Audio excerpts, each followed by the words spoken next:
বিকাল টাইমে একটু ঘুম দিছিলাম, ঘুমের মধ্যেই শব্দ শুনি বৃষ্টি হচ্ছে।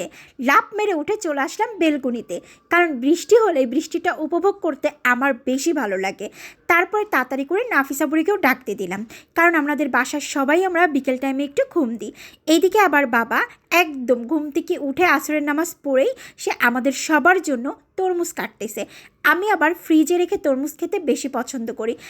পুরাটা ঠান্ডা হবে, খেতে অনেক বেশি মজা লাগবে। তো বাবারা না আসলে মেয়েদের ফিলিংসটা খুব ভালো করেই বুঝতে পারে।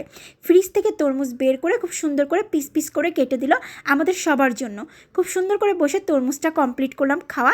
এইদিকে নাফিসা বুড়ি বলতেছে যে আমার জন্য পপকর্ন ভেজে আনো, আমি বৃষ্টি উপভোগ করবো আর পপকর্ন খাবো। আমি বললাম ঠিক আছে।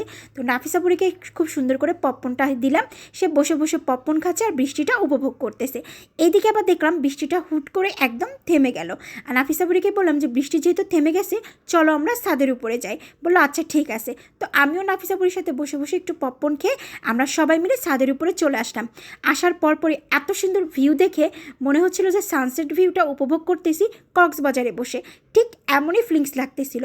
আকাশটা দেখতে অনেক সুন্দর লাগতেছিল, মাশাল্লাহ মাশাল্লাহ। তারপরে নাফিসা বুড়ি বললো যে বিকাল টাইমে ছাদে উঠে আজকে মনটা আসলেই ভরে গেল। আমি বললাম ঠিক আছে।